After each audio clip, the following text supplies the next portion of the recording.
La Segunda Guerra Mundial fue un campo para los inventos e ingenios que dieron lugar a unas armas tan temibles como el misil Continental. Básicamente se trató el V-1 diseñado por el Tercer Reich durante los años 1944 y 1945 fue disparado desde distintas posiciones balísticas en Europa, sembrando el caos en la retaguardia de los aliados y provocando una gran cantidad de víctimas entre los ciudadanos de Londres.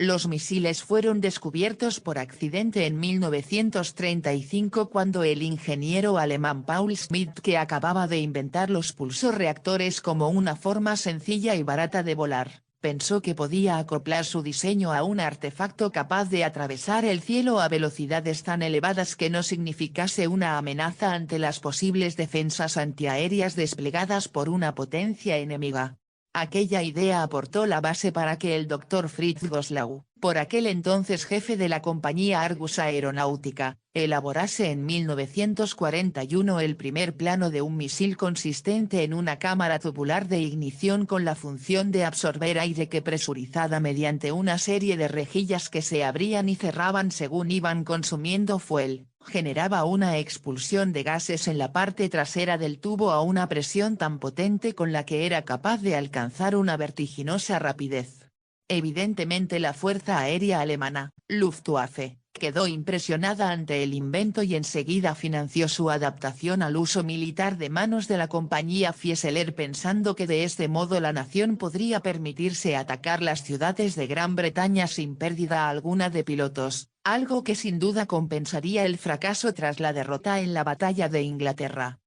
Aproximadamente el desarrollo del misil se prolongó durante un periodo de 18 meses debido a que en los trabajos surgieron numerosos inconvenientes como por ejemplo la reducción de la velocidad de los 900 km por hora a los 640 km por hora, lo que convirtió al artilugio en un objetivo vulnerable a los cazas y la artillería antiaérea. De hecho tantos fueron los fallos del proyecto, que se construyeron más de 150 prototipos, lanzándose experimentalmente cerca de 350 misiles desde la base de Peenemünde contra las aguas del mar Báltico, hasta que finalmente el 30 de agosto de 1942 se construyó con éxito el primer modelo de cohete volador. Según sus creadores, su denominación fue la de Kirschkern, semilla de cereza, y Maikäfer, insecto de mayo, aunque Adolf Hitler prefirió llamarle Krae, cuervo, mientras que los ingleses se refirieron como Buzzbomb, bomba zumbante, o Dodleburg, bicho zumbante, siendo definitivamente su nombre el de Fieseler Fi 103 Vergeltungswaffen 1, Venganza 1, más conocido como V1. El V1 era un cohete volante con dos alas sin alerones y una hélice en la proa que medía la distancia con un compás de navegación, justo delante de donde se ubicaba la carga explosiva comprendida en una ojiva de 850 kilogramos de amatol. Dentro del fuselaje central, se protegían los depósitos de aire comprimido bajo los recipientes de combustible de 568 litros, a los que seguía el control de flujo de gasolina, la batería eléctrica, el sistema de control de vuelo y los giroscopios tipo Ascania. Al mismo tiempo sobre la popa, se encontraba un pulsorreactor Argus AS-101014 con su correspondiente toma de aire de pestañas e inyectores modelo Venturi, mientras que en la zona baja se acoplaba el transmisor FUT-23 que finalizaba exteriormente en el timón de cola. Gracias a sus dotes técnicas, el misil podía viajar hasta 250 kilómetros de distancia en 25 minutos, aunque a muy baja altura del suelo porque solo alcanzaba los 900 metros de techo de servicio, lo que sumado a su gran peso de 2.152 kilogramos, convertía el misil en un arma muy vulnerable que únicamente era compensado por su diminuto tamaño de 8,32 metros de envergadura y por una protección consistente en costillas de acero con 2 milímetros de grosor. Las industrias de los misiles V1 que los producían a un precio de 3.500 marcos alemanes o Reichsmarks por unidad, se ubicaron en las cadenas de montaje de Peenemünde, Nordhausen y Fallersleben que disfrutaban de poseer unas instalaciones adaptadas para este cometido y protegidas por búnker de hormigón, cañones antiaéreos y guardias de seguridad del ejército alemán, Wehrmacht, o de la Fuerza Aérea Alemana, Luftwaffe. Como el objetivo era Inglaterra, las zonas de proyección se desplegaron en un abanico de 25 kilómetros entre el paso de Calais y la península de Cherburgo en Francia, instalándose en serie de rampas de lanzamiento denominadas Walter Schlitzers-Cleuder WR2.3 Skyside que contaban con un rail en diagonal de entre 30 y 50 metros de longitud, en cuya superficie un pistón impulsaba la bomba hasta soltarla en el aire para a continuación desprenderse y poder volver a reusarse. Curiosamente todas estas rampas eran desmontables y estaban muy bien camufladas para evitar a los aviones enemigos, las cuales según la ubicación fueron estacionadas en 3 sectores del siguiente modo. El primero albergaba 64 raíles destinados a bombardear Londres, el segundo contaba con otros 64 de reserva, y el tercero incluía rampas menores que apuntaban hacia las ciudades costeras de Southampton, Portsmouth, Plymouth y Bristol. Respecto a la unidad encargada de todo lo relacionado con las V1, el destacamento que tuvo el honor de ser elegido fue el 155 Regimiento de Lanzadores adscrito al cuerpo alemán que en su momento álgido se equipó con más de 30.000 misiles.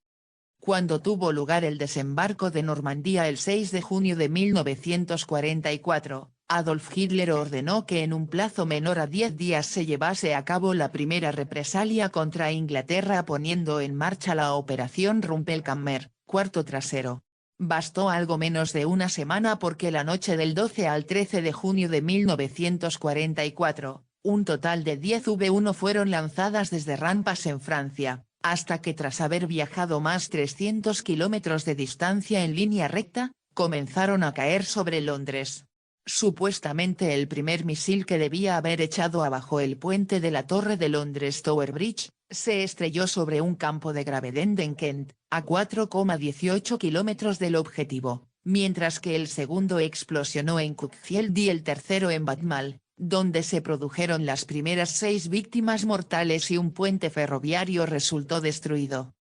La noche del 15 de junio de 1944, 55 rampas lanzaron un total de 244 misiles V1 contra Gran Bretaña, de los que 144 hicieron blanco en Inglaterra y 73 en el centro de Londres, causando una gran devastación y una elevada pérdida de vidas que generó el pánico entre los ciudadanos de la capital. A partir de entonces los ataques con V1 se incrementaron porque para el 18 de junio ya se habían arrojado 500 misiles y para el 29 alrededor de 2000. Incluso otras ciudades como el puerto de Southampton y pueblos costeros del Canal de la Mancha sufrieron las trágicas consecuencias de esta revolucionaria arma inventada por el Tercer Reich.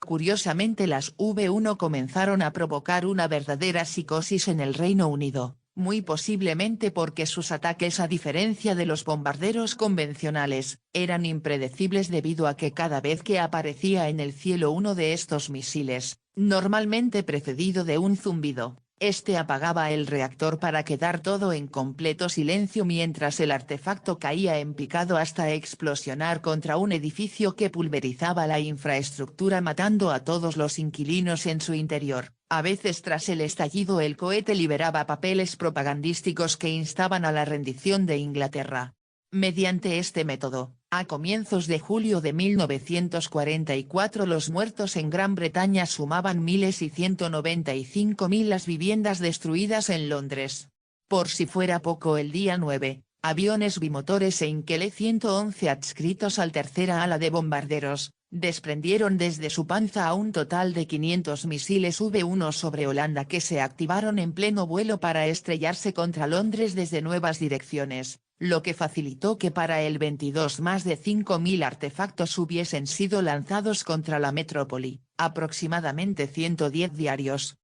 A mediados de 1944 el terror generado por las V1 fue tan grande entre la población civil de las Islas Británicas, que el miedo psicológico terminó también por desconcertar al alto mando aliado. De hecho el jefe de la fuerza expedicionaria en Europa, Dwight Eisenhower, Se obsesionó tanto por la existencia de los misiles, en parte porque los soldados del ejército británico en el frente occidental sintieron estar más preocupados por sus familias en la retaguardia que no por su vida propia en primera línea, que los aliados priorizaron a sus tropas en Francia tomar las rampas de lanzamiento antes que cualquier objetivo enemigo, además de proteger el espacio aéreo de Inglaterra transfiriendo centenares de cazas desde Normandía a las Islas Británicas, cuyas ciudades se llenaron de globos trampa, redes, cañones antiaéreos y modernos sistemas de radares, y otros tantos cazabombarderos destinados a destruir las bases de los misiles en lo que se denominó Operación Crossbow.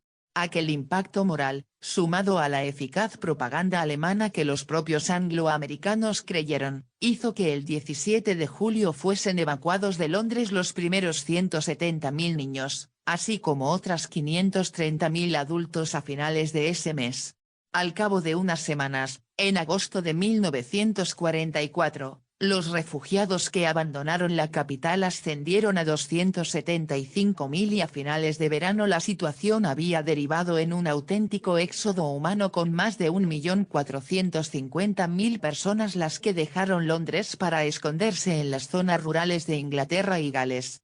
La noche del 2 al 3 de agosto de 1944 fueron lanzados 316 misiles V1 desde 38 rampas, de los que solamente 107 cayeron sobre Londres. A pesar de que todo parecía estar marchando bien para la Luftwaffe, las medidas defensivas adoptadas por los aliados comenzaron a generar frutos porque cada vez un mayor número de bombas volantes fueron interceptadas y derribadas por los cañones antiaéreos, globos cautivos y sobre todo por los cazas Spitfire, P-51 Mustang, Mosquito, Typhoon y reactores Gloster Meteor, los cuales las desviaban con el ala para que explosionasen en campos deshabitados, aunque en centenares de ocasiones el avión era destruido y el piloto perdía la vida. No obstante, lo que realmente frenó el impacto de las V1 fue el avance del ejército estadounidense en Francia que obligó al ejército alemán a retrasar las rampas de lanzamiento a una posición más alejada ubicada entre el río Sena y el río Somme, lo que sin duda restó efectividad durante los raids contra Londres.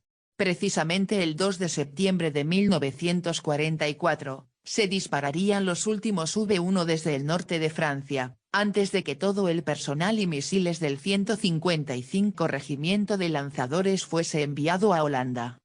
A finales de 1944, los lanzamientos de las V1 se redujeron drásticamente, siendo la mayor concentración de cohetes disparada durante la Operación Eisbar cuando 300 misiles activados desde bombarderos Enkele 111 impactaron sobre las ciudades de Londres, Southampton y Gloucester, incluso en algunas ocasiones los cuatrimotores Focke-Wulf FW-200 Cóndor transportaron y dejaron caer varias V1 sobre Inglaterra como sucedió el 10 de diciembre. También las bombas volantes V1 tomaron parte en la batalla de las Ardenas bombardeando el puerto de Amberes y las concentraciones de tropas del ejército estadounidense y el ejército británico en Bélgica. Incluso al producirse la invasión de los aliados a Alemania a inicios de 1945, los Enkele 111 que volaban sobre los Países Bajos y el Mar del Norte continuaron arrojando sus V1 contra Londres y matando a numerosos civiles.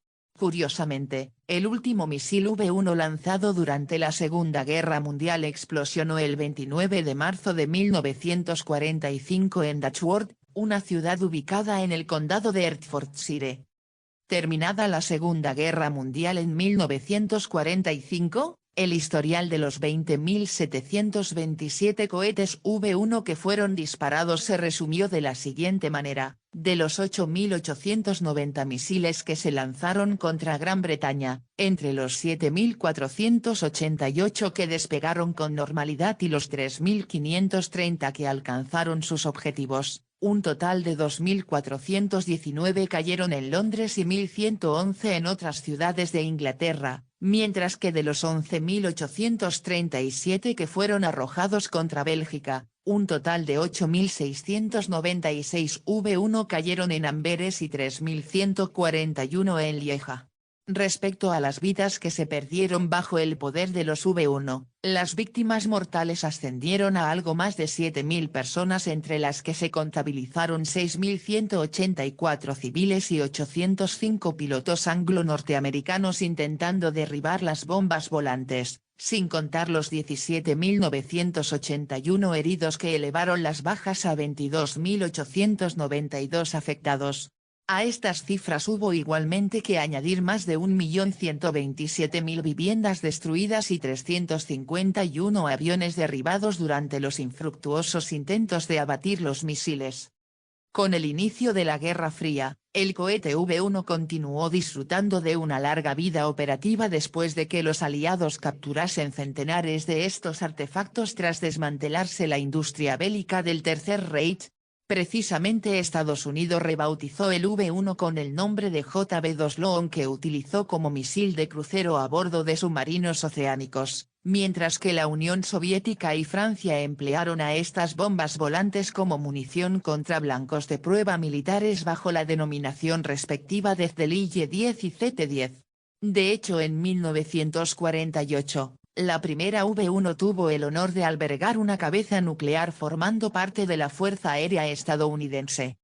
El papel del misil V1 fue de un impacto psicológico tremendo entre 1944 y 1945, aunque en el plano operacional no modificó en nada el curso de la Segunda Guerra Mundial. A pesar de este fracaso durante la conflagración en Europa, la existencia de esta arma y su diseño revolucionaron la ingeniería aeronáutica, porque desde entonces la ciencia militar apostó masivamente por los cohetes, no solamente para fines bélicos, sino también para el inicio de la carrera espacial. Si te gustó nuestro trabajo, déjanos un like y suscríbete al canal de YouTube. Somos Ingenierías Militares.